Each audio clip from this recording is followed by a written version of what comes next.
epic new Swift. Time to go swifting. Om power terminus automotive ಬ್ಯಾಟರಿಗಳು, inverters, UPS, online UPS, solar inverters ಮತ್ತು ನವೀಕರಿಸಬಹುದಾದ ಇಂಧನ ಉಪಕರಣಗಳು, tubular batteries, CCTV cameras, DVR ಮತ್ತು security systems, gas ಗೀಸರ್ಗಳು ನಮ್ಮಲ್ಲಿವೆ. ಗುಣಮಟ್ಟದ ಉತ್ಪನ್ನಗಳ ಭರವಸೆಗಾಗಿ ಇಂದೇ ಭೇಟಿ ನೀಡಿ. Om power terminus, Vishwas heights, Pumpwell, Mangalore. ನಮ್ಮ ನ್ಯೂಸ್ ವಿಶೇಷ ಕಾರ್ಯಕ್ರಮಕ್ಕೆ ಸ್ವಾಗತ. ನಾನು ಸೋನಿಕಾ ಕುಲಾಲ್. ಗ್ರಾಮಾಭಿವೃದ್ಧಿಗೆ ಮೆಟ್ಟಿಲಾಗಿರುವ ಗ್ರಾಮ ಪಂಚಾಯತ್ ಬಗ್ಗೆ ಬೆಳಕು ಚೆಲ್ಲಲು ಗ್ರಾಮದ ಪ್ರಥಮ ಪ್ರಜೆಯೊಂದಿಗೆ ವಿಶೇಷ ಸಂದರ್ಶನ. ಗ್ರಾಮದ ಕವರ್ ಪಂಚಾಯತ್ ಪವರ್. ಇವತ್ತಿನ ಗ್ರಾಮದ ಕವರ್ ಪಂಚಾಯತ್ ಪವರ್ ನಲ್ಲಿ ನಮ್ಮ ಜೊತೆಗಿದ್ದಾರೆ ನೆಟ್ಲಮುಡ್ನೂರು ಗ್ರಾಮ ಪಂಚಾಯತ್ ನ ಅಧ್ಯಕ್ಷೆ ಶಮಿತಾ ಡಿ ಪೂಜಾರಿ ಅವರು. ಮೇಡಮ್, ಕಾರ್ಯಕ್ರಮಕ್ಕೆ ಸ್ವಾಗತ. ನೆಟ್ಲಮುಡ್ನೂರು ಅಧ್ಯಕ್ಷರಾಗಿ ನೀವು ಗ್ರಾಮದ ಅಭಿವೃದ್ಧಿಗೆ ಕೈಗೊಂಡ ಕಾರ್ಯಗಳೇನು? ನೆಟ್ಲಮುಡ್ನೂರು ಗ್ರಾಮ ಪಂಚಾಯಿತಿಯಲ್ಲಿ ನನ್ನ ಟರ್ಮ್ ಅಲ್ಲಿ ನಾನು ಹಲವಾರು ಕಾಮಗಾರಿಗಳನ್ನ ಕೈಗೊಂಡಿದ್ದೇನೆ. ಅದರಲ್ಲಿ ವಿಶೇಷವಾಗಿ NRLM ಕಟ್ಟಡಕ್ಕೆ ನಮ್ಮ ಸ್ವಂತ ನಿಧಿಯಿಂದ 5 ಲಕ್ಷ ರೂಪಾಯಿಯನ್ನ ಇಟ್ಟು ನಾವು NRLM ಕಟ್ಟಡ ಮಾಡಿದ್ದೀವಿ. ಹಾಗೆ ಉದ್ಯೋಗ ಖಾತ್ರಿಯಲ್ಲಿ ಕೂಡ 4 ಲಕ್ಷ ಅದಕ್ಕೆ ಅನುದಾನವನ್ನು ಇಟ್ಟು ಅದನ್ನ ಕಂಪ್ಲೀಟ್ ಮಾಡಿದ್ದೀವಿ ಆ ಕೆಲಸವನ್ನ. ಆನಂತರ ನೀರಿದ್ದು ನೈರ್ಮಲೀಕರಣ, ಅದಕ್ಕೂ ಕೂಡ ನಾವು ಉದ್ಯೋಗ ಖಾತ್ರಿಯಲ್ಲಿ ಹಲವಾರು ಕಾಮಗಾರಿಗಳನ್ನ ನಾವು ಮಾಡಿದ್ದೇವೆ. ನೆಟ್ಲಮುಡ್ನೂರು ಗ್ರಾಮ ಪಂಚಾಯತ್ಗೆ ಶಾಸಕರ ನಿಧಿಯಿಂದ ಅನುದಾನ ಎಷ್ಟು ಬಂದಿದೆ? ನೆಟ್ಲಮುಡ್ನೂರು ಗ್ರಾಮದಲ್ಲಿ ಶಾಸಕರ ಅನುದಾನ ಅಂತ ಇಲ್ಲ ಅಂತ ಕಾಣಿಸ್ತದೆ ಮೋಸ್ಟ್ಲಿ. ಇದಕ್ಕೆ ಕಾರಣ ಏನು? ಕಾರಣ ಮನವಿ ಮಾಡ್ಲಿಲ್ವಾ? ಮನವಿ ಮಾಡಿದ್ದೀವಿ, ಬಟ್ 10 ಲಕ್ಷ 15 ಲಕ್ಷ ಏನೋ ಕಾಮಗಾರಿ ಇಟ್ಟಿದ್ದಾರೆ ಅಂತ ಹೇಳ್ತಾ ಇದ್ರು, ಬಟ್ ಇಷ್ಟರವರೆಗೆ ಬರ್ಲಿಲ್ಲ. ಆದ್ರೆ ಕಳೆದ ಸಾರಿ ಒಂದು 10, 15, ಮೋಸ್ಟ್ಲಿ 20 ಲಕ್ಷದ ಕಾಮಗಾರಿ ಆಗಿದೆ. ಇವರು ಉದಾಹರಣೆ ಕೊಡ್ಬೋದು, ಯಾವ್ದಾದ್ರು ಆಗಿದೆ ಅಂತ ಹೇಳಿದ್ರೆ? ಒಂದು ಕರಿಂಕ ದೇವಸ್ಥಾನದ ಹತ್ತಿರ ಸೇತುವೆ ನಿರ್ಮಾಣ ಒಂದು ಆಗಿದೆ. ಆಮೇಲೆ ರತ್ನಾಕರ ಆಳ್ವಾರ್ ಅವ್ರ ಮನೆಯಲ್ಲಿ ಕೂಡ ಒಂದು ಕಾಲು ಸಂಕ ಒಂದು ದುರಸ್ತಿ ಆಗಿದೆ. ಈ ಬಾರಿ ಯಾವುದೇ ಅನುದಾನ ಬರ್ಲಿಲ್ಲ. ಕಾರಣ ಎಂತ? ಮನವಿ ಮಾಡ್ಲೇ ಇಲ್ವಾ? ಮನವಿ ಮಾಡಿದೀವಿ ಆದ್ರೆ ಸ್ಪಂದನೆಯನ್ನು ಸಿಗ್ಲಿಲ್ಲ. ಗ್ರಾಮ ಪಂಚಾಯತ್ ವ್ಯಾಪ್ತಿಯಲ್ಲಿ ತ್ಯಾಜ್ಯ ನಿರ್ವಹಣಾ ಘಟಕ ಇದೆಯಾ? ಇಲ್ಲ, ನಾವು ಅದು ಸ್ಥಳ ಕಾಯ್ದಿರಿಸಿದ್ವಿ, ಬಟ್ ಅದಕ್ಕೆ ಇದು ಜನರ ಆಕ್ಷೇಪ ಇದೆ ಕಾರಣ ಅದು ಕೋರ್ಟ್ ಅಲ್ಲಿ ಸ್ಟೇ ಆಗಿದೆ. ಹಾಗಾಗಿ ಸ್ವಲ್ಪ ನಿಧಾನಗತಿಯಲ್ಲಿ ಸಾಗ್ತಾ ಇದೆ. ಆದ್ರೆ DC ಅವರು, ನಮ್ಮ EO COs ಅವರೆಲ್ಲ ಬಂದು ನೋಡಿ ಹೋಗಿದ್ದಾರೆ. ಅದೇ ಜಾಗವನ್ನ ನಿಮಗೆ ಕೊಡ್ತೀವಿ ಅಂತ ಹೇಳಿದ್ದಾರೆ, ಆದ್ರೆ ಅದರ ಬಗ್ಗೆ ಅಷ್ಟೇನು ಇದಾಗ್ಲಿಲ್ಲ. ಮೇನ್ ಆಗಿ ನಮ್ಗೆ ಯಾವುದೇ ಗ್ರಾಮ ಪಂಚಾಯತ್ ವ್ಯಾಪ್ತಿಯಲ್ಲಿ ತ್ಯಾಜ್ಯ ನಿರ್ವಹಣಾ ಘಟಕ ಇರ್ಬೇಕು. ಹೌದು, ಆದ್ರೆ ಇದೊಂದು ದೊಡ್ಡ ಸಮಸ್ಯೆ ನಮಗೆ ಇದೊಂದು ದೊಡ್ಡ ಸಮಸ್ಯೆನೆ. ಮುಂದಿನ ಕ್ರಮಗಳನ್ನು ಏನ್ ತಗೊಂಡು ನಾವು ಕೆದಿಲ ಪಂಚಾಯಿತಿಯವರಿಂದ ಟೈ ಅಪ್ ಮಾಡಿಕೊಂಡು ನಾವು ನಮ್ಮ ಕಸ ವಿಲೇವಾರಿಯನ್ನು ಇವಾಗ ಮಾಡ್ತಾ ಇದ್ದೇವೆ. ಸೊ ನಾವು ಇಲ್ಲಿ ಬಂಟ್ವಾಳ ಪುರಸಭೆಯಲ್ಲಿ ಅವರನ್ನು ಕೂಡ ನಾವು ಕಾಂಟ್ಯಾಕ್ಟ್ ಮಾಡಿ ನಮ್ಮ ತ್ಯಾಜ್ಯವನ್ನ ತಗೊಂಡೋಗ್ಬೇಕು ಅಂತ ಅವಳಿ ಮನವಿ ಮಾಡ್ಕೊಂಡಿದ್ದೀವಿ. ಸೊ ಅದಕ್ಕೆ ಅವರು ಆಯ್ತು ಅಂತ ಒಪ್ಕೊಂಡಿದ್ದಾರೆ. ಇನ್ನು ನಾವು ನಮ್ಮ ಪಂಚಾಯತಿಯಲ್ಲೇ ಒಂದು ಸಣ್ಣದಾದ ಒಂದು ಕಟ್ಟಡ ನಿರ್ಮಾಣ ಮಾಡಿ ನಾವು ಅದನ್ನ ತ್ಯಾಜ್ಯವನ್ನ ಸ್ಟಾಕ್ ಮಾಡುವಂತ ಕೆಲಸವನ್ನ ನಾವು ಮಾಡ್ಬೇಕು ಅಂತ ಇದ್ದೀವಿ. ಆದಷ್ಟು ಬೇಗ ಅದನ್ನ ನಾವು ಕಾರ್ಯರೂಪಕ್ಕೆ ತರ್ತೀವಿ. ಜನರಿಂದ ಕೂಡ ಆರೋಪ ಕೂಡ ಕೇಳಿ ಬರ್ತಾ ಇದೆ, ಘನತ್ಯಾಜ್ಯ ಘಟಕ ಇಲ್ಲ, ಇದರಿಂದ ಸಮಸ್ಯೆ ಆಗ್ತಿದೆ ಅಂತ ಹೇಳಿ. ಅದಕ್ಕೆ ನಾವು ಈಗ ಸದ್ಯದ ಪರಿಸ್ಥಿತಿಗೆ ಕೆದಿಲ ಪಂಚಾಯಿತಿ ಅವರಿಂದ ನಾವು ಈ ರೀತಿಯಾದಂತಹ ಒಂದು ವ್ಯವಸ್ಥೆಯನ್ನ ಮಾಡ್ಕೊಂಡಿದ್ದೇವೆ. ಈಗ ಗ್ರಾಮ ಪಂಚಾಯತ್ ನಲ್ಲಿರುವ ಕಸ ತ್ಯಾಜ್ಯಗಳನ್ನೆಲ್ಲ ಏನ್ ಮಾಡ್ತಾ ಇದ್ದೀರಾ? ಡಂಪ್ ಮಾಡೋದಾದ್ರೆ ಎಲ್ಲಿ ಮಾಡ್ತಾ ಇದ್ದೀರಾ? ನಾವು ಡಂಪಿಂಗ್ ಮಾಡ್ತಾ ಇಲ್ಲ, ಅವರೇ ತಗೊಂಡು ಹೋಗ್ತಾ ಇದ್ದಾರೆ. ಬಟ್ ಇವಾಗ ಡ್ರೈ ವೇಸ್ಟ್ ಮಾತ್ರ ನಾವು ಅವರು ಕೊಡುವಂತದ್ದಲ್ಲ, ವೆಟ್ ವೇಸ್ಟ್ ಕೂಡ ಕೊಡ್ತಾರೆ. ನಮಗೆ ಮೀಟಿಂಗ್ ಅಲ್ಲಿ ಕೂಡ ಹೇಳುವಂತದ್ದು ಅದೇ, ನೀವು ಡ್ರೈ ವೇಸ್ಟ್ ತಗೊಳ್ಬೇಕು, ವೆಟ್ ವೇಸ್ಟ್ ತಗೊಳ್ಲಿಲ್ಲ ಅಂತ. ಆದ್ರೆ ಇಲ್ಲಿ ಪ್ರಾಬ್ಲಮ್ ಇರೋದೇ ವೆಟ್ ವೇಸ್ಟ್ ಇದೆ. ಡ್ರೈ ವೇಸ್ಟ್ ಅನ್ನ ಎಲ್ರು ಮನೇಲಿ ಅದು ಇದು ಅಂತ ಹೇಳಿ ಸುಟ್ಟು ಬಿಡ್ತಾರೆ. ವೆಟ್ ವೇಸ್ಟ್ ಏನ್ ಮಾಡುದು ಅಂತ ಒಂದು ಸಮಸ್ಯೆ. ಅದನ್ನೇ ಈಗ ನಾವು ತಗೊಂಡು ಹೋಗ್ತಾ ಇದ್ದಾರೆ, ನೋಡ್ಬೇಕು ನೆಕ್ಸ್ಟ್ ಏನಾಗ್ತದೆ ಅಂತ. ಗ್ರಾಮದ ಜನಸಂಖ್ಯೆ ಎಷ್ಟು? ಒಂದು 1400 ಇರ್ಬೋದು. ಮತದಾರರು ಎಷ್ಟಿದ್ದಾರೆ ಅದರಲ್ಲಿ? ಅದೇ ಒಂದು 1350 ಮತದಾರರು ಇರ್ಬೋದು. ಮಹಿಳೆಯರು ಪುರುಷರು ಎಷ್ಟಿದ್ದಾರೆ ಅಂತ ಗೊತ್ತಿದೆ? ಮಹಿಳಾ ಪುರುಷರು ಎಷ್ಟಿದೆ ಅಂತ ನನಗೆ ಅಷ್ಟು ಪರ್ಫೆಕ್ಟ್ ಆಗಿ ಗೊತ್ತಿಲ್ಲ. ಆದ್ರೆ ಮೋಸ್ಟ್ಲಿ ಒಂದು 700 ಲೇಡೀಸ್ ಈ ತರ ಇರ್ಬೋದೇನು. ನೆಟ್ಲಮುಡ್ನೂರು ಗ್ರಾಮ ಪಂಚಾಯತ್ ವ್ಯಾಪ್ತಿಯಲ್ಲಿ ಎಷ್ಟು ಅಂಗನವಾಡಿ ಕೇಂದ್ರಗಳಿವೆ? 6 ಅಂಗನವಾಡಿ ಕೇಂದ್ರ ಇದೆ. ನಿರ್ವಹಣೆ ಹೇಗಾಗ್ತದೆ? ನಿರ್ವಹಣೆ ನಾವು ನಮ್ಮ ಪಂಚಾಯತಿನಾಗ ಆದಂತಹ ವ್ಯವಸ್ಥೆ ನಾವು ಮಾಡ್ತಾ ಇದ್ದೀವಿ. ಮತ್ತೆ ಟೀಚರ್ಸ್ಗಳೆಲ್ಲ ಒಳ್ಳೆ ರೀತಿಯ ವ್ಯವಸ್ಥೆ ಭೇಟಿ ಕೊಡ್ತಾ ಇದ್ದೀರಿ. ಭೇಟಿ ಕೊಡ್ತಾ ಇದ್ದಾರೆ. ನಮ್ಮ ಗ್ರಾಮ ಸಭೆಗೆಲ್ಲ ಕಂಟಿನ್ಯೂಸ್ ಆಗಿ ಬರ್ತಾ ಇದ್ದಾರೆ. ನೆಟ್ಲಮುಡ್ನೂರು ಗ್ರಾಮ ಪಂಚಾಯತ್ ವ್ಯಾಪ್ತಿಯಲ್ಲಿ ಮನೆ ಮನೆಗೆ ನೀರಿನ ಸರಬರಾಜು ಇದೆಯಾ? ಮನೆ ಮನೆಗೆ ನೀರಿನ ಸರಬರಾಜು ಇದೆ. ಆದ್ರೆ ಇವಾಗ JJM ಅವರು ಬಂದ ಕಾರಣದಿಂದ ಸ್ವಲ್ಪ ಅವರ ಕೆಲಸ ಸ್ವಲ್ಪ ವಿಳಂಬ ಆದ ಕಾರಣ ನಾವು ಈ JJM ಅನ್ನ ಅವರಿಗೆ ಪಂಚಾಯತಿ ವತಿಯಿಂದ ಹ್ಯಾಂಡ್ ಓವರ್ ಮಾಡ್ಲಿಲ್ಲ. ಯಾಕಂದ್ರೆ ನಮಗೆ ಬಂದಂತಹ ಪೈಪ್ ಲೈನ್ ಆಗಿರ್ಬೋದು ಅಥವಾ ನೀರಿನ ವ್ಯವಸ್ಥೆ ಆಗಿರ್ಬೋದು ಅದು ಸರಿಯಾದ ರೀತಿಯಲ್ಲಿ ಸಮರ್ಪಕವಾಗಿ ಅವರು ನಿರ್ವಹಣೆ ಮಾಡ್ಲಿಲ್ಲ. ಹಾಗಾಗಿ ಅದು ಅದೇ ರೀತಿಯಲ್ಲಿ ಇದೆ. ನೀರಿನ ಬಿಲ್ ಕೂಡ ಸರಿಯಾಗಿ ಪೇ ಮಾಡ್ತಿದ್ದಾರಾ? ನೀರಿನ ಬಿಲ್ ಮಾಡ್ತಿದ್ದಾರೆ. ಮಾಡೋರು ಮಾಡ್ತಾರೆ, ಇಲ್ಲದಿದ್ರೆ ಅವರು ಸ್ವಲ್ಪ ಲೇಟ್ ಆಗಿ ಆದ್ರು ಮಾಡ್ತಾರೆ. ಅದಕ್ಕೇನು ಕ್ರಮ ಕೈಗೊಂಡಿಲ್ವಾ ನೀವು? ನಾವು ಕ್ರಮ ಕೈಗೊಳ್ಬೇಕಂದ್ರೆ ಅದೇ ಅವರ ನೀರಿನ ವ್ಯವಸ್ಥೆನೆ ಕಟ್ ಮಾಡ್ಬೇಕು ಅಂತ ನಾವು ಗ್ರಾಮ ಸಭೆಯಲ್ಲಿ ನಿರ್ಣಯ ಮಾಡಿದ್ದೀವಿ. ಅದರ ನಂತರ ನಮಗೆ ಇದು ನೀರಿನ ಬಿಲ್ ಅಂತೂ ಬರ್ತಾ ಇದೆ. ನೀವೀಗ ಕಟ್ ಮಾಡ್ಬೇಕಂತ ಹೇಳಿದ್ರಿ ನೀರು, ಇದರಿಂದ ಜನರಿಗೆ ತೊಂದರೆ ಆಗುದಿಲ್ಲ? ಜನರಿಗೆ ತೊಂದರೆ ಆಗ್ತದೆ ಅನ್ನೋ ಕಾರಣಕ್ಕೋಸ್ಕರ ನಾವು 2 ಪಂಚಾಯತಿಂದ ಒಂದು 2 3 ಅಂತ ನಾವು ನೋಟಿಸ್ ಮಾಡ್ತಾ ಇದ್ದೇವೆ. ಹಾಗಾಗಿ ಅವರು ಅದೇ ಪ್ರಾಬ್ಲಮ್ ನಮಗೆ ಆಗ್ತದೆ ಅಂತ ಹೇಳಿ ನೀರಿನ ಬಿಲ್ ಅನ್ನು ಕಟ್ತಾ ಇದ್ದಾರೆ. ಕೇಂದ್ರ ಜಲ್ ಜೀವನ್ ಮಿಷನ್ ಅನ್ನು ಯೋಜನೆಯನ್ನು ಸಮರ್ಪಕವಾಗಿ ಬಳಸಿಕೊಂಡಿಲ್ಲ ಎಂಬ ಆರೋಪ ಇದೆ. ಈ ಬಗ್ಗೆ ನೀವೇನ್ ಹೇಳ್ತೀರಾ? ಕೇಂದ್ರ ಜಲ್ ಜೀವನ್ ಮಿಷನ್ ಅದೇ ನಾನು ಈಗ ಹೇಳ್ದೆ ಅಲ್ಲ, ಇವಾಗ ಪ್ರಾಬ್ಲಮ್ ಪೈಪ್ ಲೈನ್ ಎಲ್ಲ ಮಾಡಿದ್ದಾರೆ, ಆದ್ರೆ ಅದನ್ನ ನಿರ್ವಹಣೆ ಸರಿಯಾಗಿ ಆಗ್ಲಿಲ್ಲ. ಟ್ಯಾಂಕ್ಗಳನ್ನೆಲ್ಲ ಕಟ್ಟಿದ್ದಾರೆ, ಆದ್ರೆ ಅದಕ್ಕೆ ಟ್ಯಾಂಕಿಗೆ ನೀರಿನ ವ್ಯವಸ್ಥೆ ಕೂಡ ಸರಿ ಹೋಗ್ತಾ ಇಲ್ಲ. ಟಾಂಕಿ ಆಗಿದೆ, JJM ಟಾಂಕಿ ಆಗಿದೆ, ಆದ್ರೆ ಅದಕ್ಕೆ ನೀರಿನ ವ್ಯವಸ್ಥೆ ಸರಿಯಾಗಿ ಆಗ್ತಾ ಇಲ್ಲ. ಇನ್ನು ಮುಂದೆ ಆಗ್ಬೋದು? ಇನ್ನು ಮುಂದೆ ಆಗ್ಬೋದು, ಭೇಟಿ ಕೊಡ್ತಾ ಇದ್ದಾರೆ, ಆಗ್ಬೋದು. ಪ್ರತಿ ಗ್ರಾಮ ಪಂಚಾಯತ್ ವ್ಯಾಪ್ತಿಯಲ್ಲಿ ಗ್ರಂಥಾಲಯ ಇರ್ಬೇಕಂತ ಇದೆ. ನೆಟ್ಲಮುಡ್ನೂರು ಗ್ರಾಮ ಪಂಚಾಯತ್ ವ್ಯಾಪ್ತಿಯಲ್ಲಿ ಗ್ರಂಥಾಲಯ ಇದೆ? ನಮ್ಮ ನೆಟ್ಲಮುಡ್ನೂರು ಗ್ರಾಮ ಪಂಚಾಯತಿಯಲ್ಲಿ ಗ್ರಂಥಾಲಯ ಇಲ್ಲ. ಆದ್ರೆ ನಾವು ಗ್ರಂಥಾಲಯ ಮಾಡ್ಬೇಕು ಅಂತ ಇದ್ದೇವೆ. ನಮ್ಮಲ್ಲಿ ಸ್ಥಳ ಇದೆ, ಅವಕಾಶ ನಾವು ಮಾಡ್ತೇವೆ ಗ್ರಂಥಾಲಯ. ನೆಟ್ಲಮುಡ್ನೂರು ಗ್ರಾಮ ಪಂಚಾಯತ್ ಅಧ್ಯಕ್ಷೆ ಓಟಿಗಾಗಿ ಮುಸ್ಲಿಂ ಓಲೈಕೆಗಾಗಿ ಕಾನೂನನ್ನು ಗಾಲಿಗೆ ತೂರಿ ಅವರ ಕೆಲಸಗಳನ್ನು ಮಾಡಿಕೊಡ್ತಿದ್ದಾರೆ ಅಂತ ಆರೋಪ ಇದೆ. ಈ ಬಗ್ಗೆ ನೀವೇನ್ ಹೇಳ್ತೀರಾ? ಈ ಇದು ಆರೋಪ ಅಂತಲ್ಲ, ಅದು ಆ ರೀತಿ ಏನು ಆಗ್ಲಿಲ್ಲ. ಸೊ ಕೆಲಸ ಎಲ್ರದ್ದು ನಮ್ಮ ಗ್ರಾಮ ಪಂಚಾಯತಿ ಅಂತ ನಂತರ ಒಂದು ಅಧ್ಯಕ್ಷ ಆದ ನಂತರ ನಾವು ಆ ಪಕ್ಷ ಈ ಪಕ್ಷ ಆ ಜನ ಈ ಜನ ಅಂತ ನೋಡೋ ವ್ಯವಸ್ಥೆ ಇಲ್ಲ. ಎಲ್ರು ಬಂದ್ರು ಎಲ್ಲರಿಗೂ ಪಾರದರ್ಶಕವಾಗಿ ಕೆಲಸವನ್ನ ನಾವು ಖಂಡಿತ ಮಾಡ್ತಾ ಇದ್ದೇವೆ. ಅದಕ್ಕೆ ನಾನು ತುಂಬಾ ಮನಮುಟ್ಟು ಹಾಗೆ ಹೃದಯ ತಟ್ಟುಕೊಂಡು ಹೇಳ್ತಾ ಇದ್ದೀನಿ, ಯಾವುದೇ ವಿಚಾರದಲ್ಲೂ ಕೂಡ ರಾಜಕೀಯ ಆಗ್ಲಿ ಅಥವಾ ಅವರು ಆ ಪಕ್ಷ ಈ ಪಕ್ಷ ಅಂತ ಯಾವುದೇ ಒಂದು ಭೇದ ಭಾವ ಮಾಡದೆ ಒಳ್ಳೆ ರೀತಿಯಲ್ಲಿ ಪಾರದರ್ಶಕವಾಗಿ ನಾವು ಕೆಲಸಗಳನ್ನ ಮಾಡ್ತಾ ಇದ್ದೇವೆ. ಎಲ್ಲರ ಪಂಚಾಯತ್ ಮೆಂಬರ್ಸ್ಗಳ ಸಪೋರ್ಟ್ ಕೂಡ ಇದೆ. ಈಗ ಆರೋಪ ಕೇಳಿ ಬಂದಿದೆ, ಇದಕ್ಕೆ ಕಾರಣ ಏನಾಗಿರ್ಬೋದು? ರಾಜಕೀಯ ದೃಷ್ಟಿಯಿಂದ, ದುರುದ್ದೇಶದಿಂದ? ರಾಜಕೀಯ ದುರುದ್ದೇಶದಿಂದಲೇ ಮಾಡುವಂಥದ್ದು. ಹಾಗಾಗಿ ಅದರ ಹೆಚ್ಚಿನದಾಗಿ ಅದರ ಬಗ್ಗೆ ನಾನು ಏನೇ ಹೇಳಲಿಕ್ಕೆ ಇಚ್ಛೆ ಪಡೋದಿಲ್ಲ. ಪ್ರತಿ ಮನೆಗೆ ಕೂಡ ರಸ್ತೆ ಅಗತ್ಯ. ಎಲ್ಲ ಮನೆಗಳಿಗೂ ರಸ್ತೆಯ ವ್ಯವಸ್ಥೆ ಇದೆಯಾ?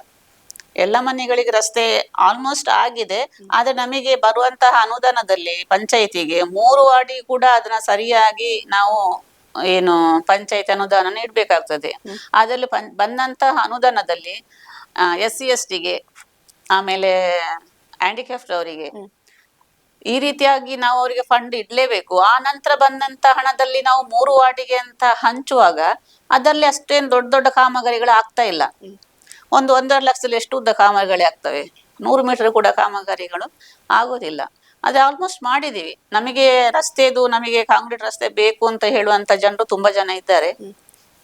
ನಾವು ನೆಕ್ಸ್ಟ್ ಯೋಜನೆ ಇಟ್ಕೊಂಡು ಕೆಲಸವನ್ನು ಮಾಡ್ಬೇಕು ಅಂತ ಇದ್ದೇವೆ.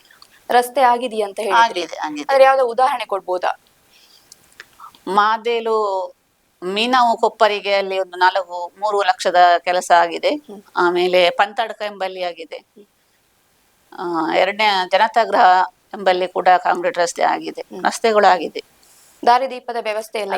ದಾರಿದೀಪದ ವ್ಯವಸ್ಥೆ ಚೆನ್ನಾಗಿ ನಿರ್ವಹಣೆ ಆಗ್ತಾ ಉಂಟು. ಗ್ರಾಮ ಪಂಚಾಯತ್ ವ್ಯಾಪ್ತಿಯಲ್ಲಿ ನಿವೇಶನಗಳಿಗೆ ಬೇಡಿಕೆ ಇದೆಯಾ? ನಿವೇಶನಗಳಿಗೆ ಬೇಡಿಕೆ ಇದೆ. ಎಷ್ಟು ಅರ್ಜಿಗಳೀಗ ಬಂದಿದೆ? ಅರ್ಜಿಗಳು ತುಂಬಾ ಅರ್ಜಿಗಳು ಇದೆ ನಮ್ಮಲ್ಲಿ. ಆದ್ರೆ ನಮಗೆ ನಿವೇಶನಗಳಿಗೆ ಅಂತ ಕಾಯ್ದಿರಿಸಿದ ಜಾಗದಲ್ಲಿ ನಾವು ಒಂದು 7-8 ವರ್ಷದ ಹಿಂದೆ ಒಂದು 42 ಸೈಟ್ಗಳನ್ನ ಮಾಡಿ ಕೊಟ್ಟಿದ್ದೇವೆ ನಾವು. ಅದರಲ್ಲಿ ಒಂದು 10-12 ಮನೆಗಳನ್ನ ಕಟ್ಟಿಕೊಂಡಿದ್ದಾರೆ. ಆದ್ರೆ ಇನ್ನೂ ಕೂಡ ನಿವೇಶನಗಳಿಗೆ ಬೇಡಿಕೆ ಇದೆ. ಬಟ್ ನಮ್ಮಲ್ಲಿ ಸರ್ಕಾರಿ ಜಾಗೆ ಅಂತ ಎಲ್ಲಿ ಕೂಡ ಸ್ಥಳಗಳು ಇಲ್ಲ. ಹಾಗಾಗಿ ಅದು ಸ್ವಲ್ಪ ಬೇರೆ ವ್ಯವಸ್ಥೆ ಏನಾದ್ರು ಮಾಡಿದ್ರ? ಬೇರೆ ವ್ಯವಸ್ಥೆ ಅಂದ್ರೆ ಸರ್ಕಾರಿ ಜಾಗ ಇದ್ರೂ ಕೂಡ ಅದು ನಮ್ಮದು, ನಮಗೆ ಸೇರಿದಂತದ್ದು, ನಮ್ಮ ವರ್ಗ ಜಾಗ ಅಂತ ಹೇಳ್ತಾ ಇದ್ದಾರೆ. ಹಾಗಾಗಿ ಅದರ ಬಗ್ಗೆ ನಾವು ಇದು ಮಾಡ್ಲಿಕ್ಕೆ ಫೋಕಸ್ ಮಾಡ್ಲಿಕ್ಕೆ ಹೋಗ್ಲಿಲ್ಲ. ಗ್ರಾಮ ಪಂಚಾಯತಿಯಲ್ಲಿ ಗ್ರಾಮ ಸಭೆ, ಮಕ್ಕಳ ಸಭೆ, ಮಹಿಳಾ ಸಭೆ ಸರಿಯಾಗಿ ನಡೀತಾ ಇದೆ. ಗ್ರಾಮ ಸಭೆ, ಮಹಿಳಾ ಸಭೆ ನಾವು ನೆಕ್ಸ್ಟ್ ಜನವರಿ 6 ತಾರೀಕಿಗೆ ನಾವು ಮಹಿಳಾ ಮತ್ತು ಮಕ್ಕಳ ಗ್ರಾಮ ಸಭೆಯನ್ನ ಇಟ್ಕೊಂಡಿದ್ದೇವೆ. ಅಂದ್ರೆ ಜನರ ಸ್ಪಂದನೆ ಹೇಗಿದೆ ಗ್ರಾಮ ಸಭೆಗೆ ಅಂತ ಹೇಳಿ? ಖಾಲಿ ಬಂದು ಹೋಗುದು ಆ ರೀತಿ ಆಗ್ತಾ ಇದೆಯಾ? ಬರದೆ ಜನರ ಸ್ಪಂದನೆ ಸರಿಯಾಗಿಲ್ವಾ? ಗ್ರಾಮ ಸಭೆಗೆ ಜನರು ಬರ್ತಾರೆ, ಸ್ಪಂದನೆ ಒಳ್ಳೆ ರೀತಿಯಲ್ಲಿ ಇದೆ. ಜನರು ಅದೇ ಕೇಳುವಂತದ್ದೇ, ಅದೇ ನಮಗೆ ರಸ್ತೆಗಳು ಬೇಕು. ಮೇನ್ ಜನರ ಉದ್ದೇಶ ರಸ್ತೆ. ಹೌದು, ಪ್ರತಿ ಮನೆಗೂ ಮೇನ್ ಉದ್ದೇಶ ಜನರು ರಸ್ತೆನೆ ಕೇಳುವಂತದ್ದು ಆಲ್ಮೋಸ್ಟ್. ಮತ್ತೆ ನೀರಿನ ವ್ಯವಸ್ಥೆ, ಕರೆಂಟ್, ದೀಪದ ವ್ಯವಸ್ಥೆ ಎಲ್ಲ ನಾವು ಮಾಡ್ತಾ ಇದ್ದೇವೆ, ಏನು ತೊಂದರೆ ಇಲ್ಲ. ನೆಟ್ಲಮುನ್ನೂರು ಗ್ರಾಮ ಪಂಚಾಯತ್ ವ್ಯಾಪ್ತಿಯಲ್ಲಿ ಹಿಂದೂ ರುದ್ರಭೂಮಿ ಇದೆಯಾ? ಆಗಿದೆ. ಇಷ್ಟರ ತನಕ ಅಲ್ಲಿ ಶವ ಸಂಸ್ಕಾರ ಆಗಿದೆಯಾ? ಇಲ್ಲ, ಇವಾಗ ಒಂದು 3-4 ತಿಂಗಳಿಂದ ನಾವು ಅದನ್ನ ಸಾರ್ವಜನಿಕರಿಗೆ ಅಂತ ಬಿಟ್ಟು ಕೊಟ್ಟಿದ್ದೇವೆ. ಹಿಂದೂ ರುದ್ರಭೂಮಿಯಲ್ಲಿ ತ್ಯಾಜ್ಯ ಗುಂಡಿ ನಿರ್ಮಿಸಲಾಗಿದೆ ಎಂಬ ಆರೋಪ ಇದೆ, ಹೌದಾ? ತ್ಯಾಜ್ಯ ಗುಂಡಿ ನಿರ್ಮಿಸಲಾಗಿದೆ ಅಂತ ಆರೋಪ. ನಮ್ಮಲ್ಲಿ ತುಂಬಾ ಕಸನ ತಂದು ರಸ್ತೆ ಬದಿಯಲ್ಲಿ ಎಸಿತಾ ಇದ್ರು. ಅದನ್ನ ತಗೊಂಡೋಗಿ ನಾವು ದೊಡ್ಡ ಗುಂಡಿ ಮಾಡಿ ಅದರಲ್ಲಿ ಹಾಕಿ ಅದಕ್ಕೆ ಮಣ್ಣ ಹಾಕಿ ಮುಚ್ಚಿದ್ದೇವೆ ಒಂದು ಸಾರಿ. ಆ ನಂತರ ನಾವು ಅದಕ್ಕೆ ಏನು ಇದು ಮಾಡ್ಲಿಲ್ಲ, ಕೆಲಸಗಳನ್ನು ಮಾಡ್ಲಿಲ್ಲ. ಈಗ ರಸ್ತೆ ಬದಿಯಲ್ಲಿ ಕಸಗಳನ್ನು ತಂದು ಹಾಕ್ತಾರಂತ ಹೇಳಿದ್ರಿ. ಸಿಸಿ ಕ್ಯಾಮರಾ, ಸಿಸಿ ಕ್ಯಾಮರಾ ಅಳವಡಿಸಿದ್ದೇವೆ ನಾವು. ದಂಡ ವಸೂಲಿ ಎಲ್ಲ ಮಾಡ್ತಾ ಇದ್ದೀರಾ? ದಂಡ ವಸೂಲಿ ಅಂದ್ರೆ ಅದು ಯಾರು ಬರ್ತಾರೆ ಯಾರು ಹೋಗ್ತಾರೆ ಅನ್ನೋದೇ ಗೊತ್ತಾಗ್ತಾ ಇಲ್ಲ. ನಮ್ಮ ಸಿಸಿ ಕ್ಯಾಮರಾವನ್ನು ಕೂಡ 1-2 ಸಾರಿ ಕದ್ದುಕೊಂಡು ಹೋಗಿದಂತ ವ್ಯವಸ್ಥೆ ಕೂಡ ಆಗಿದೆ. ಇದಕ್ಕೆ ಏನಾದ್ರೂ ಕ್ರಮ ಕೈಗೊಂಡಿಲ್ವಾ? ಕ್ರಮ ನಮಗೆ ಯಾರು ಅಂತ ಗೊತ್ತಾಗ ನಾವು ಕ್ರಮ ಕೈಗೊಳ್ಳೋದಾದ್ರೂ ಹೇಗೆ? ಸಿಸಿ ಕ್ಯಾಮರಾ ಕೂಡ ಕದ್ದುಕೊಂಡು ಹೋಗಿ ಹೇಳ್ತಾರೆ. ಹೌದು, 1-2 ಸಾರಿ ರಸ್ತೆ ಬದಿಯ ಕಸವನ್ನು ನಾವೇ ಪಂಚಾಯತಿ ವತಿಯಿಂದ ಎಲ್ಲ ಹೋಗಿ 2 ಸಾರಿ ನಾವೇ ಅದನ್ನ ವಿಲೇವಾರಿ ಮಾಡಿದ್ದೇವೆ. ನೀವೀಗ ಹೇಳಿದ್ರಿ ರುದ್ರಭೂಮಿ ಇದೆ ಅಂತ ಹೇಳಿ, ಆದ್ರೆ ಒಂದು ಆರೋಪ ಒಂದು ಕೇಳಿ ಬಂದಿದೆ. ಜನರು ಸ್ಮಶಾನಕ್ಕಾಗಿ ಅನಂತ ಅಡಿ ಅವಲಂಬಿಸಿದ್ದಾರೆ ಅಂತ ಹೇಳಿ, ಹೌದಾ? ಇಷ್ಟರವರೆಗೆ ಅನಂತಡಿ ಪಂಚಾಯತಿಯನ್ನೇ ಅವಲಂಬಿಸಿಕೊಂಡಿದ್ರು. ಬಟ್ ಇವಾಗ 3-4 ತಿಂಗಳು ನಮ್ಮ ಪಂಚಾಯತಿಯಲ್ಲಿ ಹಿಂದೂ ರುದ್ರಭೂಮಿ ಆಗಿದೆ. ಇನ್ನು ನಮ್ಮಲ್ಲಿ ಸ್ಮಶಾನವನ್ನು ಮಾಡಬಹುದು, ದಫನ ಮಾಡಬಹುದು. ವ್ಯವಸ್ಥೆ ಇದೆ. ಸರ್ಕಾರಿ ಗ್ಯಾರಂಟಿ ಯೋಜನೆಯಿಂದ ಗ್ರಾಮ ಪಂಚಾಯತ್ ಅಭಿವೃದ್ಧಿಗೆ ತೊಂದರೆ ಆಗಿದೆಯಾ? ಸರ್ಕಾರಿ ಗ್ಯಾರಂಟಿ ಯೋಜನೆಯಿಂದ ತೊಂದರೆ ಏನಾಗ್ಲಿಲ್ಲ ನಮಗೆ. ಅನುದಾನದಲ್ಲಿ ಕಡಿತ ಏನಾದ್ರು ಆಗಿದೆ? ಅನುದಾನದಲ್ಲಿ ಕಡಿತ ಆಗಿದೆ. ಒಂದು 8 ಲಕ್ಷ ಅನುದಾನದಲ್ಲಿ ನಮಗೆ ಬಂದಂತ ಅನುದಾನ 6 ಲಕ್ಷ, ಅದರಲ್ಲಿ 2 ಲಕ್ಷ ಕಡಿತ ಆಗಿದೆ. ನೆಕ್ಸ್ಟ್ ಅದು ಬರ್ಬಹುದು ಅನ್ನೋ ನಿರೀಕ್ಷೆ ಇದೆ ನಮಗೆ. ಬರ್ತದೆ ಅಂತ ಹೇಳಿದ್ದಾರೆ, ಬರ್ಬಹುದು. ಮೇಡಮ್, ಇನ್ನಷ್ಟು ವಿಚಾರಗಳನ್ನು ಮಾತಾಡ್ಲಿಕ್ಕಿದೆ, ಅದಕ್ಕೂ ಮುಂಚೆ ಒಂದು ಸಣ್ಣ ವಿರಾಮ.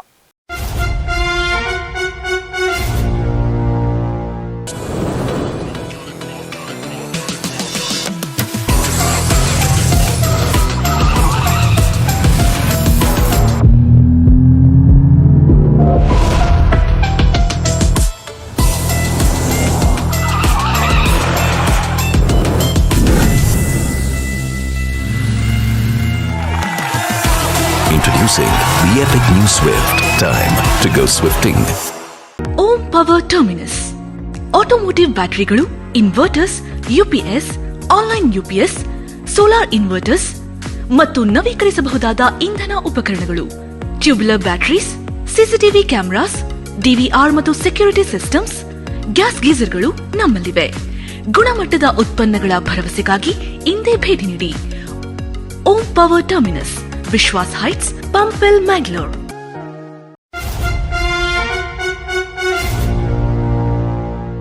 ವಿರಾಮದ ನಂತರ ಕಾರ್ಯಕ್ರಮಕ್ಕೆ ಸ್ವಾಗತ. ಮೇಡಮ್, ಉದ್ಯೋಗ ಖಾತರಿ ಯೋಜನೆಯಲ್ಲಿ ಯಾವೆಲ್ಲ ಕೆಲಸಗಳಾಗಿವೆ? ಉದ್ಯೋಗ ಖಾತರಿಯಲ್ಲಿ ನಾವು ನಮ್ಮ ಪಂಚಾಯತಿಯಲ್ಲಿ ಒಂದು 25-30 ಲಕ್ಷ ತನಕ ನಾವು ಕೆಲಸವನ್ನ ಮಾಡಿದ್ದೇವೆ. ಸೋಪ್ ಪಿಟ್, ಎರೆಹುಳು ಘಟಕ, ಮತ್ತೆ ರಸ್ತೆ ಕಾಂಕ್ರೀಟೀಕರಣ, NRLM ಕಟ್ಟಡ ಆಗಿದೆ. ಮೇಡಮ್, ಹೀಗಾಗಿ ಹೆಚ್ಚಿನ ದಿನಗಳಲ್ಲಿ ಈಗ ಬೀದಿ ನಾಯಿಗಳ ಕಾಟ ಹೆಚ್ಚಾಗ್ತಿದೆ. ಎಷ್ಟೋ ಮಕ್ಕಳು ಕೂಡ ದಾಳಿಯಿಂದಾಗಿ ಸಾವನ್ನಪ್ಪಿದ ಪ್ರಕರಣ ಕೂಡ ನಾವು ಕೇಳಿದ್ದೇವೆ. ಗ್ರಾಮ ಪಂಚಾಯತ್ ವ್ಯಾಪ್ತಿಯಲ್ಲಿ ಬೀದಿ ನಾಯಿಗಳ ಹಾವಳಿ ತಡೆಗಟ್ಟಿಗೆ ಏನು ಕ್ರಮ ಕೈಗೊಂಡಿದ್ದೀರಿ? ಬೀದಿ ನಾಯಿಗಳ ಹಾವಳಿ ಅಂದ್ರೆ ನಮ್ಮ ಪಂಚಾಯತಿಯಲ್ಲಿ ವರ್ಷಕ್ಕೆ ಒಂದ್ಸರಿ ನಾವು ಚುಚ್ಚುಮದ್ದು ಕೊಡೋ ವ್ಯವಸ್ಥೆಯನ್ನ ನಾವು ಮಾಡಿ ಆರೋಗ್ಯ ಇಲಾಖೆಯ ವತಿಯಿಂದ ಮಾಡ್ತಾ ಇದ್ದೇವೆ. ಅದು ಪ್ರತಿ ವರ್ಷ ನಡೀತಾ ಇದೆ. 3 ವಾರ್ಡಿ ಕೂಡ ಒಂದು ದಿವಸದಲ್ಲಿ ಬೆಳಿಗ್ಗೆಯಿಂದ ಸಂಜೆ ತನಕ ಮಾಡ್ತಾರೆ. ಮನೆ ತೆರಿಗೆ, ಕಟ್ಟಡ ತೆರಿಗೆ ಎಲ್ಲ ಸರಿಯಾಗಿ ಅದೇ ಸಮಕ್ಕೆ ಆಗ್ತಾ ಇದೆಯಾ? ಮನೆ ತೆರಿಗೆ, ಕಟ್ಟಡ ತೆರಿಗೆ ಕಟ್ತಾ ಇದ್ದಾರೆ. ಒಂದ್ ವೇಳೆ ಹಾಗೆ ಕಟ್ಲಿಲ್ಲ ಅಂದ್ರೂ ಪಂಚಾಯತಿಗೆ ಅವ್ರು ಯಾವ್ದಕ್ಕಾದ್ರೂ ಆಧಾರ್ ಕಾರ್ಡಿಗೆ ಅಥವಾ ಇನ್ಯಾವುದಕ್ಕಾದ್ರೂ ರೆಕಾರ್ಡ್ಸ್ಗೆ ಬರುವಂತ ಸಂದರ್ಭದಲ್ಲಿ ನಾವು ಅದನ್ನ ತಗೊಳ್ತಾ ಇದ್ದೇವೆ ಅವ್ರ ಕೈಯಿಂದ. ಮೊದಲು ಪಂಚಾಯತ್ ವ್ಯಾಪ್ತಿಯಲ್ಲಿ 911 ಆಗಿರ್ಬೋದು, ಕಟ್ಟಡ ಲೈಸೆನ್ಸ್ ಕೂಡ ಸಿಗ್ತಾ ಇತ್ತು. ಆದ್ರೆ ಈಗ ಅದು ಚೇಂಜ್ ಆಗಿದೆ, ರೂಲ್ಸ್ ಚೇಂಜ್ ಆಗಿದೆ. ಈ ಬಗ್ಗೆ ಏನ್ ಹೇಳಕ್ಕೆ ಇಷ್ಟಪಡ್ತೀರಾ? 911 ಕಟ್ಟಡ ಲೈಸೆನ್ಸ್ ಇವಾಗ ಪಂಚಾಯತಿಯಲ್ಲಿ ಕೊಡ್ತಾ ಇದ್ರು, ಬಟ್ ಇವಾಗ ಅದು ಮೂಡಕ್ಕೆಲ್ಲ ಕಳಿಸಿದ್ದಾರೆ. ಸಮರ್ಪಕವಾಗಿ ನೋಡ್ಬೇಕಾದ್ರೆ ಒಳ್ಳೆ ಯೋಜನೆನೇ ಅದು. ಜನರಿಗೆ ತಲುಪಿಸುವಂತ ಕೆಲಸವನ್ನ ಒಳ್ಳೆ ರೀತಿಯಲ್ಲಿ ಮಾಡಿದ್ರೆ ಇದರಲ್ಲಿ ಯಾವುದೇ ಫ್ರಾಡ್ ಇಲ್ಲ. ಇದು ಒಳ್ಳೆ ರೀತಿಯಾದ ಆಗುವಂತ ಒಂದು ಕಾರ್ಯಕ್ರಮ. ಆದ್ರೆ ಜನರಿಗೆ ಸ್ವಲ್ಪ ಕನ್ಫ್ಯೂಷನ್ ಇದೆ. ಅದನ್ನ ಈಗ ಮೂಡದಲ್ಲಿ ಕೂಡ ಅಷ್ಟೇ, ಅಲ್ಲಿ ಇವರು ವರ್ಕರ್ಸ್ ಸ್ವಲ್ಪ ಕಮ್ಮಿ ಜನ ಅಂತ ಹೇಳ್ತಾರೆ. ಅಲ್ಲಿ ನಾವು 4-5 ಜನರಲ್ಲಿ ಹಾಕಿದ್ರೆ ಅದರ ಬಗ್ಗೆ ಒಂದು ಒಳ್ಳೆ ರೀತಿಯ ಅಭಿಪ್ರಾಯ ಬರ್ಬೋದು. ಅದರಲ್ಲಿ ಒಳ್ಳೆ ರೀತಿಯ ಯೋಜನೆ ಅದು, ಫ್ರಾಡ್ ಅಂತ ನಡೆಯುವಂತದ್ದು ಏನೂ ಇಲ್ಲ. ಸೊ ಒಳ್ಳೆಯದು. ಪಂಚಾಯತ್ ವ್ಯಾಪ್ತಿಯಲ್ಲಿ ಸಿಗ್ಬೇಕಂತ ಅನ್ಕೊಂಡಿದ್ದಾರೆ, ಯಾಕಂದ್ರೆ ಇದರಿಂದ ಸಮಸ್ಯೆ ಆಗ್ತಾ ಇದೆ. ಅಂದ್ರೆ ಗ್ರಾಮ ಪಂಚಾಯತ್ ವ್ಯಾಪ್ತಿ ಅಂದ್ರೆ ನಮ್ಮವರಂತ ಒಂದು ಫೀಲಿಂಗ್ ಇರುತ್ತೆ, ಆದ್ರೆ ಬೇರೆ ಕಡೆ ಹೋದ್ರೆ ನಮ್ಗೆ ಸರಿಯಾಗಿ ಸ್ಪಂದನೆ ಸಿಗುದಿಲ್ಲ ಎಂಬ ಆರೋಪ ಇದೆ. ಈ ಬಗ್ಗೆ ಏನ್ ಹೇಳ್ತೀರಾ? ಜನರಿಗೆ ಸಮಸ್ಯೆ ಆಗ್ತಾ ಇಲ್ವಾ? ಜನರ ಸಮಸ್ಯೆ ಹೌದು, ಜನರಿಗೆ ತುಂಬಾ ಸಮಸ್ಯೆ ಆಗ್ತಾ ಇದೆ. ಪಂಚಾಯತಿಯಲ್ಲಿ ಸಿಗುವಂತಹ ಈ ಒಂದು ಸೌಲಭ್ಯವನ್ನ ಇಲ್ಲಿಗೆ ಕಳಿಸಿದ್ರೆ ಜನರು ಇವತ್ತು ಪಾಪ ಕೆಲಸ ಬಿಟ್ಟು ಅಲ್ಲಿಗೆ ಹೋಗುವಂತದ್ದು, ಅಲ್ಲಿ ಏನು ಸರ್ವರ್ ಸಮಸ್ಯೆ ಇರುವಂತದ್ದು ಅಥವಾ ಅವರಿಗೆ ಏನು ಹೇಳಿದ್ರೆ ಅರ್ಥ ಆಗದಿರುವಂತ ಈ ತರ ಸಂದರ್ಭದಲ್ಲಿ ಜನರಿಗೆ ಸ್ಥಳೀಯವಾಗಿ ಪಂಚಾಯತಿ ಅಧ್ಯಕ್ಷರು ಅಥವಾ ಮೆಂಬರ್ಸ್ ಇವರ ಕೈಯಿಂದ ಹೇಳಿ ಪಂಚಾಯತಿಯಲ್ಲೇ ಕೊಡುವಂತ ವ್ಯವಸ್ಥೆ ಆದ್ರೆ ಒಳ್ಳೇದು. ಇದಕ್ಕೆ ಮನವಿ ಏನಾದ್ರು ಮಾಡಿದ್ರ ಪಂಚಾಯತ್ ವ್ಯಾಪ್ತಿಯಲ್ಲಿ ಸಿಗ್ಬೇಕಂತ ಹೇಳಿ? ನಾವು ನಿರ್ಣಯ ಮಾಡಿ ಕಳಿಸಿದ್ದೇವೆ, ನಮ್ಮ ಬಾಡಿ ಮೀಟಿಂಗ್ ಅಲ್ಲಿ ನಿರ್ಣಯ ಮಾಡಿ ಕಳಿಸಿದ್ದೀವಿ, ನಾವು ಮನವಿನ ಕಳಿಸಿದ್ದೇವೆ. ಈಗ ನೇರಲಕಟ್ಟೆಯಲ್ಲಿ ರೈಲ್ವೆ ನಿಲ್ದಾಣ ಆಗಿ ಬಹುತೇಕರಿಗ ಮಂಗಳೂರು ಸುಬ್ರಹ್ಮಣ್ಯ ರೈಲು ಆಗಿರ್ಬೋದು, ಬೆಂಗಳೂರು ನಿಲುಗಡೆ ಆಗ್ತಿಲ್ಲ ಎಂಬ ದೂರು ಕೇಳ್ತಾ ಬರ್ತಾ ಇದೆ. ಗ್ರಾಮ ಪಂಚಾಯತ್ ವ್ಯಾಪ್ತಿಯಲ್ಲಿ ಈ ಬಗ್ಗೆ ಏನಾದ್ರು ಕ್ರಮ ಕೈಗೊಂಡಿದ್ದಾರೆ? ನಾವು ಗ್ರಾಮ ಪಂಚಾಯತಿಯಲ್ಲಿ ತುಂಬಾ ಸಾರಿ ಇದರ ಬಗ್ಗೆ ನಾವು ಕಂಪ್ಲೇಂಟ್ ಮಾಡಿದ್ದೇವೆ. ಸಂಬಂಧಪಟ್ಟ ಇಲಾಖೆಗಳಿಗೆ ಕೂಡ ನಾವು ಮನವಿಯನ್ನ ಮಾಡಿದ್ದೇವೆ. ಆದ್ರೂ ನಮಗೆ ರೈಲ್ವೆ ಇಲಾಖೆಯಿಂದ ಯಾವುದೇ ಸ್ಪಂದನೆ ಕೂಡ ಇಲ್ಲ. ಈಗ ರೀಸೆಂಟ್ ಆಗಿ ಒಂದು ಪಂಚಾಯತ್ ಅಧ್ಯಕ್ಷರ ಮುಖಾಂತರ ಕೂಡ ನಾವು ಒಂದು ಮನವಿಯನ್ನ ಸಲ್ಲಿಸಿದ್ದೇವೆ. ಮುಂದಿನ ದಿನಗಳಲ್ಲಿ ಸರಿಯಾಗುವುದನ್ನು ಭರವಸೆ ಇದೆ. ಏಮಾಜೆಯಲ್ಲಿ ಇದ್ದ ಶುದ್ಧ ನೀರಿನ ಘಟಕವನ್ನು ಪಂಚಾಯತ್ ವ್ಯಾಪ್ತಿ ಬಳಿ ಇರಿಸಲಾಗಿದೆ ಎಂಬ ಒಂದು ಆರೋಪ ಕೇಳಿ ಬಂದಿದೆ, ಹೌದಾ? ಏಮಾಜೆಯಲ್ಲಿ ಶುದ್ಧ ಕುಡಿಯುವ ನೀರಿನ ಘಟಕ ಇದೆ, ಆದ್ರೆ ಅದನ್ನ ನಮ್ಮ ನೇರಲಕಟ್ಟೆಗೆ ಸ್ಥಳಾಂತರ ಮಾಡಲಿಲ್ಲ. ನಮ್ಮ ನೇರಲಕಟ್ಟೆಯಲ್ಲಿ ಒಂದು ಶುದ್ಧ ಕುಡಿಯುವ ನೀರಿನ ಘಟಕ ಕೂಡ ಇದೆ, ಏಮಾಜೆಯಲ್ಲಿ ಕೂಡ ಇದೆ. ನಮ್ಮ ಪಂಚಾಯತಿ ಹತ್ರ ಇರುವಂತದ್ದು ಸಮರ್ಪಕವಾಗಿ ಕೆಲಸವನ್ನು ನಿರ್ವಹಿಸ್ತಾ ಇದೆ. ಏಮಾಜೆಯಲ್ಲಿ ಕೂಡ ತೊಂದರೆ ಏನಿಲ್ಲ, ಇದೆ. ಅದು ಆರೋಪ ಎಲ್ಲ ಕೇಳಿ ಬಂದಿದೆ. ಆರೋಪ ಅಂದ್ರೆ ಸಮರ್ಪಕವಾಗಿ ಈಗ ಜನರಿಗೆ ತುಂಬಾ ಸಮಸ್ಯೆ ಆಗ್ತಾ ಇದೆ ಅಂತ ಹೇಳಿದ್ರಿಂದ. ಅದು ಕುಡಿಯೋ ನೀರಿನ ಶುದ್ಧ ನೀರಿನ ಘಟಕದ್ದು, ಶುದ್ಧ ನೀರಿನ ಘಟಕ ಆರೋಪ ಜನರು ಮಾಡ್ತಾರೆ, ನಾವು ನಿರ್ವಹಣೆ ಮಾಡ್ತಾ ಇದ್ದೇವೆ. ಯಾವುದೇ ಒಂದು ಗ್ರಾಮ ಪಂಚಾಯತಿ ಅಭಿವೃದ್ಧಿ ಆಗ್ಬೇಕಾದ್ರೆ ಜನರ ಸಹಕಾರ ಎಷ್ಟು ಇಂಪಾರ್ಟೆಂಟ್ ಆಗಿರ್ತದೆ, ಪಿಡಿಒ ಮತ್ತು ಸಿಬ್ಬಂದಿಗಳ ಸಹಕಾರ ಕೂಡ ಇಂಪಾರ್ಟೆಂಟ್ ಆಗಿರ್ತದೆ. ನಿಮ್ಮ ಗ್ರಾಮ ಪಂಚಾಯತಿಗೆ ಸಿಬ್ಬಂದಿ ಹಾಗೂ ಪಿಡಿಒನ ಸಹಕಾರ ಹೇಗಿದೆ? ನಮ್ಮ ಗ್ರಾಮ ಪಂಚಾಯತಿಯಲ್ಲಿ ಪಿಡಿಒ ಹಾಗೂ ಸಿಬ್ಬಂದಿಗಳ ಸಹಕಾರ ತುಂಬಾ ಇದೆ. ಜನರಲ್ಲಿ ಸಾರ್ವಜನಿಕರು ಬಂದರೂ ಕೂಡ ಅವ್ರ ಜೊತೆಯಲ್ಲಿ ಕೂಡ ಚರ್ಚೆಯನ್ನು ತುಂಬಾ ಚೆನ್ನಾಗಿ ಮಾಡ್ತಾರೆ. ಅವಿದ್ಯಾವಂತರು ಬಂದ್ರೆ ಅವರಿಗೆ ಏನೆಲ್ಲ ಬೇಕು, ರೆಕಾರ್ಡ್ಸ್ಗಳಿಗೆ ಏನೆಲ್ಲ ಬೇಕು ಅನ್ನೋದನ್ನ ಅವರಿಗೆ ಗೊತ್ತಿಲ್ಲ ಅಂದ್ರೂ ಬರೆದು ಕೊಡುವಂತ ವ್ಯವಸ್ಥೆಯನ್ನ ಇದೆ. ಸೊ ಸಹಕಾರ ತುಂಬಾ ಒಳ್ಳೆ ರೀತಿಯಲ್ಲಿ ಇದೆ. ನನಗೂ ಕೂಡ ಅಷ್ಟೇ, ಪಂಚಾಯತ್ ಸ್ಟಾಫ್ಗಳ ಸಹಕಾರ ತುಂಬಾ ಒಳ್ಳೆ ರೀತಿಯಲ್ಲಿ ಇದೆ. ಪಿಡಿಒರು ಕೂಡ ಒಳ್ಳೆಯ ಸಹಕಾರವನ್ನು ನೀಡ್ತಾ ಇದ್ದಾರೆ. ವಿರೋಧ ಪಕ್ಷದವರ ಸಹಕಾರ ಕೂಡ ಒಳ್ಳೆ ರೀತಿಯಲ್ಲಿ ಇದೆ. ನಾವು ವಿರೋಧ ಪಕ್ಷದವರು ಅಥವಾ ಅವರು ಆ ಪಕ್ಷ ಈ ಪಕ್ಷ ಅನ್ನೋ ಭೇದ ಭಾವ ಇಲ್ಲ, ಎಲ್ಲರೂ ಒಂದೇ ರೀತಿಯಲ್ಲಿ ಸಮಾನವಾಗಿ ನಾವು ಕೆಲಸವನ್ನ ಮಾಡ್ತಾ ಇದ್ದೇವೆ. ಈಗ ನೆಟ್ಲಮುಡ್ನೂರು ಅಧ್ಯಕ್ಷರಾಗಿದ್ದೀರಿ, ಎಷ್ಟು ಬಾರಿ ಚುನಾವಣೆಗೆ ಸ್ಪರ್ಧಿಸಿದ್ದೀರಿ ಹಾಗೂ ಸದಸ್ಯರಾಗಿದ್ದೀರಿ? ನಾನು 3 ಬಾರಿ ಚುನಾವಣೆಗೆ ಸ್ಪರ್ಧಿಸಿದ್ದೀನಿ. ಫಸ್ಟ್ ಅನಂತಾಡಿ ಅಂಡ್ ನೆಟ್ಲಮುಡ್ನೂರು ಜಾಯಿಂಟ್ ಆಗಿರುವಾಗ ನಾನು ಫಸ್ಟ್ ಟರ್ಮ್ ಅಲ್ಲಿ ನಾನು ಮೆಂಬರ್ ಆಗಿದ್ದೆ, ಸೆಕೆಂಡ್ ಟರ್ಮ್ ಅಲ್ಲಿ ಅಧ್ಯಕ್ಷಳಾಗಿ ಆಯ್ಕೆ ಆಗಿದ್ದೇನೆ. ಆನಂತರ ನೆಟ್ಲಮುಡ್ನೂರು ಗ್ರಾಮ ಸಪ್ರೇಟ್ ಆದ ನಂತರ ನಾನು 5 ವರ್ಷ ಮೆಂಬರ್ ಆಗಿ ಇದ್ದೆ. ಸೊ ಇವಾಗ ಈ ಟರ್ಮ್ ಅಲ್ಲಿ ನಾನು 2.5 ವರ್ಷ ಅವಧಿಯಲ್ಲಿ ಮೆಂಬರ್ ಆಗಿ 2.5 ವರ್ಷ ಅವಧಿಯ ನಂತರ ನಾನು ಅಧ್ಯಕ್ಷಳಾಗಿ ಆಯ್ಕೆಯಾಗಿದ್ದೇನೆ. ಈಗ ಅನಂತಾಡಿ ಮತ್ತು ನೆಟ್ಲಮುಟ್ಟೂರು ಗ್ರಾಮ ಪಂಚಾಯತ್ನ ಅಧ್ಯಕ್ಷರಾಗಿದ್ದೀರಿ. ನಿಮ್ಮ ಮುಂದಿನ ರಾಜಕೀಯ ನಡೆ ಏನು? ನೆಟ್ಲಮುಣ್ಣೂರು ಗ್ರಾಮದಲ್ಲಿ ಅಧ್ಯಕ್ಷಳಾಗಿ ನಾನು ಒಳ್ಳೆ ರೀತಿಯಲ್ಲ ಕೆಲಸವನ್ನ ಮಾಡಿದ್ದೇನೆ ಅನ್ನುವ ಮನೋಭಾವ ನನ್ನಲ್ಲಿದೆ. ಜನರಿಗೂ ಕೂಡ ಒಳ್ಳೆಯ ರೀತಿಯ ಸಹಕಾರವನ್ನ ನಾನು ನೀಡ್ತಾ ಇದ್ದೇನೆ, ಅವರು ಕೂಡ ಒಳ್ಳೆಯ ರೀತಿಯ ಸಹಕಾರ ನನಗೆ ನೀಡ್ತಾ ಇದ್ದಾರೆ. ಜನರು ಕೂಡ ಇನ್ನು ಮುಂದೆ ಹೇಳ್ತಾ ಇದ್ದಾರೆ, ನೀವು ಇನ್ನು ಮುಂದೆ ಕೂಡ ಚುನಾವಣೆಗೆ ನಿಲ್ಬೇಕು ಅನ್ನುವ ಒಂದು ಆಶಯವನ್ನ ನನ್ನಲ್ಲಿ ವ್ಯಕ್ತಪಡಿಸ್ತಾ ಇದ್ದಾರೆ. ಸಂತೋಷ ಆಗ್ತಾ ಇದೆ, ಜನರು ನೀವು ಇನ್ನೊಂದ್ಸಾರಿ ಎಲೆಕ್ಷನ್ಗೆ ನಿಲ್ಲಿ ಅಂತ ಹೇಳುವಾಗ ಖುಷಿ ಆಗ್ತಾ ಇದೆ. ಒಳ್ಳೆ ರೀತಿಯ ಸ್ಪಂದನೆಯನ್ನು ಜನರು ಕೂಡ ನೀಡ್ತಾ ಇದ್ದಾರೆ. ಮೇಡಮ್, ಈಗ ಅಧ್ಯಕ್ಷರ ಅವಧಿ ಮುಗಿತಾ ಬಂತು. ಅಭಿವೃದ್ಧಿಗೆ ಇರುವ ಮುಂದಿನ ಯೋಜನೆ ಏನು? ಗ್ರಾಮದಲ್ಲಿ ಏನಾಗಬೇಕಿದೆ? ನನ್ನ ಸಹಕಾರತೆ ಉಳಿದ ಕನಸುಗಳೇನು? ಗ್ರಾಮ ಪಂಚಾಯಿತಿಯಲ್ಲಿ ನಮಗೆ ಆಗಬೇಕಂತ ರಸ್ತೆಗಳು ತುಂಬಾ ಇದೆ. ನಾವು ಶಾಸಕರಲ್ಲಿ ಮನವಿಯನ್ನ ಕೂಡ ಮಾಡಿದ್ದೇವೆ. ಶಾಸಕರು ಅದಕ್ಕೆ ಸ್ಪಂದಿಸ್ತಾರೆ ಅನ್ನೋ ಒಂದು ಮನೋಭಾವನೆ ಕೂಡ ನಮ್ಮಲ್ಲಿದೆ. ಇದಕ್ಕಿಂತ ಮುಂಚೆ ಶಾಸಕರು ನಮ್ಮ ಒಂದು ಪಂಚಾಯಿತಿ ನೆಟ್ಲಮಣ್ಣು ಗ್ರಾಮಕ್ಕೆ ಸುಮಾರು 75 ಲಕ್ಷ ತನಕ ಅನುದಾನವನ್ನು ತಂದು ರಸ್ತೆಗಳಾಗಿರ್ಬೋದು, ಸೇತುವೆ ಆಗಿರ್ಬೋದು, ಇದೆಲ್ಲ ವ್ಯವಸ್ಥೆಗಳನ್ನ ನಮ್ಮ ಶಾಸಕರು ಕೂಡ ನಮಗೆ ಒದಗಿಸಿಕೊಟ್ಟಿದ್ದಾರೆ ಅಂತ ನಾನು ಈ ಸಂದರ್ಭದಲ್ಲಿ ಹೇಳ್ತಾ ಇದ್ದೇನೆ. ಮೇಡಮ್, ಕೊನೆಯದಾಗಿ ನೀವು ಅಧ್ಯಕ್ಷರಾದ ಅವಧಿಯಲ್ಲಿ ನಿಮಗೊಂದು ತೃಪ್ತಿಕರವಾದ ಯಾವುದಾದ್ರೂ ಕೆಲಸ, ನಾನು ಈ ಅವಧಿಯಲ್ಲಿ ಈ ಕೆಲಸ ಮಾಡಿ ನಂಗೆ ಒಂದು ತುಂಬಾ ಖುಷಿ ಇದೆ ಅಂತ ಹೇಳೋದಾದ್ರೆ ಯಾವ ವಿಷಯ? ನೆಟ್ಲಮಣ್ಣು ಗ್ರಾಮದಲ್ಲಿ ನಾನು ಮಾಡಿದಂತ ಕೆಲಸಗಳು ಅಂದ್ರೆ, ಒಂದು ಮೀನಾವು ಕೊಪ್ಪರಿಗೆಯಲ್ಲಿ ಒಂದು 3.5 ಲಕ್ಷ ರೂಪಾಯಿ ಒಂದು ಅನುದಾನವನ್ನು ಒದಗಿಸಿಕೊಟ್ಟು ಕಾಂಕ್ರೀಟ್ ರಸ್ತೆಯನ್ನ ಮಾಡಿಸಿದ್ದೇನೆ. ಅದು ತುಂಬಾ ವರ್ಷದ ಜನರ ಬೇಡಿಕೆ ಆಗಿತ್ತು. ಅದು ಒಂದು ಕೆಲಸವನ್ನು ನಾನು ಮಾಡಿಸಿದ್ದೇನೆ. ಆ ನಂತರ ಎಸ್ಸಿ ಅವರಿಗೆ ಕುಡಿಯುವ ನೀರಿಗೆ ಒಂದು ಹೊಸ ಬೋರ್ವೆಲ್ ಅನ್ನು, ಕೊಳವೆ ಬಾವಿಯನ್ನು ಕೂಡ ತೆಗೆದುಕೊಡುವಂತ ಕೆಲಸವನ್ನು ನನ್ನ ಅವಧಿಯಲ್ಲಿ ಆಗಿದೆ. ಆಮೇಲೆ ಪಂಚಾಯಿತಿಯಲ್ಲಿ ಸಿಗುವಂತ ಅನುದಾನದಲ್ಲಿ ಈ SC/ST ಅವರಿಗೆ ಬರುವಂತ ಅನುದಾನವನ್ನು ಸಪರೇಟ್ ಆಗಿ ಅವರಿಗೆ ಮೀಸಲಿಟ್ಟು ಅವರ ಕ್ಷೇಮಾಭಿವೃದ್ಧಿ ಮಾಡುವಂತ ಕಾರ್ಯವನ್ನು ಕೂಡ ನಾವು ಈ ಪಂಚಾಯಿತಿ ವತಿಯಿಂದ ಮಾಡಿದ್ದೇವೆ ಅನ್ನುವಂತ ಒಂದು ಆತ್ಮವಿಶ್ವಾಸ ನಮ್ಮಲ್ಲಿ ಇದೆ. ಮೇಡಮ್, ನಮಗೆ ಇಷ್ಟು ಹೊತ್ತು ನಿಮ್ಮ ಗ್ರಾಮ ಪಂಚಾಯತ್ನಾದ ಅಭಿವೃದ್ಧಿ ಹಾಗೂ ಮುಂದಿನ ಯೋಜನೆಗಳ ಬಗ್ಗೆ ತುಂಬಾ ಸರಳವಾಗಿ ತಿಳಿಸಿಕೊಟ್ಟಿದ್ದೀರಿ. ಧನ್ಯವಾದಗಳು.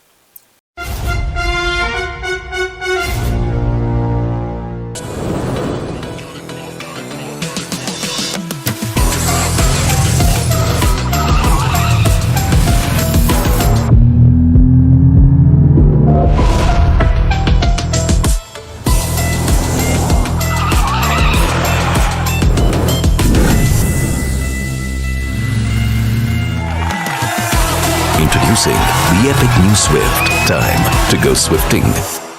ಓಂ ಪವರ್ ಟರ್ಮಿನಸ್ ಆಟೋಮೋಟಿವ್ ಬ್ಯಾಟರಿಗಳು, inverters, UPS, online UPS, solar inverters ಮತ್ತು ನವೀಕರಿಸಬಹುದಾದ ಇಂಧನ ಉಪಕರಣಗಳು, tubular batteries, CCTV cameras, DVR ಮತ್ತು ಸೆಕ್ಯೂರಿಟಿ ಸಿಸ್ಟಮ್ಸ್, ಗ್ಯಾಸ್ ಗೀಸರ್ಗಳು ನಮ್ಮಲ್ಲಿವೆ.